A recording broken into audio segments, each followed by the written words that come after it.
Ah, mga sir, mga ma'am, isa po akong unit earner at ang binigay sa akin ng PRC ay math major, pero hindi naman talaga ako math major. Yun lang yung binigay ng PRC sa akin. Noong una nahirapan ako kasi mathematics, hindi ko naman talaga na forte. Ayoko nga ng math, pero ang ginawa ko, naghanap ako ng reliable na mga reviewer. At saka pasensya na ako, hindi ako marunong mag-vlog. Sabi ko kasi kapag katapos ko mag-exam at makapasa ako, mamimigay ako ng libre kong reviewer na ginamit nung nag-exam ako. So kayo, kung gusto nyo po ng aking reviewer, yan po, bigay ko po sa inyo. Mag-comment lang po kayo ng email address at i-send ko po yan. Libre po yan, walang bayad. At saka sa susunod, mag-upload din ako ng mga tutorial kung paano ko nasagutan yung mga question sa math. Pero ang lagi ko natatandaan na lumabas, kasi bali nakadalawang exam ako.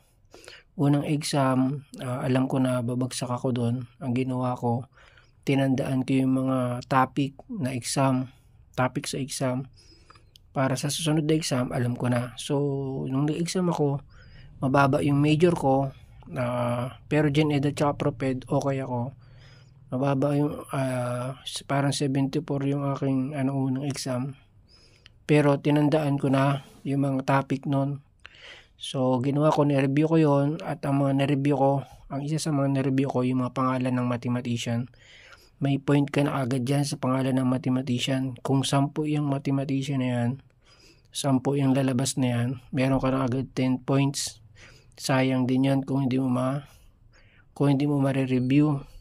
Kasi nung una, hirap ako, hindi ko alam kung saan ako magre-review, hindi ko alam kung anong re-reviewin.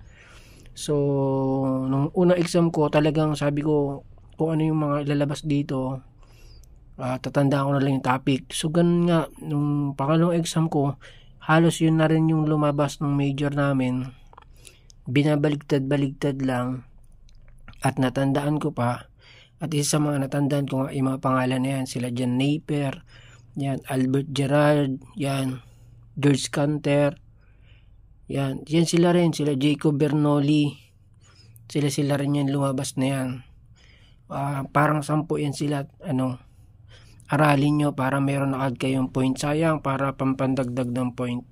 Tapos sa Gen Ed, ito lang sinasabi ko sa iyo, yung Jose Rizal na laong-laang tsaka di masalang, huwag nyo kakalimutan yan. Lagi lumalabas yun, 2 beses yan. Unang exam ko, lumabas rin yung laong-laang at tsaka di masalang. Tapos yung second exam ko, lumabas din yon. Tapos yung unang exam ko din, may lumabas na food web. Pangalawang exam ko rin, may lumabas din na food web. Sana nakapagbigay ako ng ibang nakatulong itong video na to. Hayaan nyo sa susunod, i-upload ko pa yung mga natatandaan ko.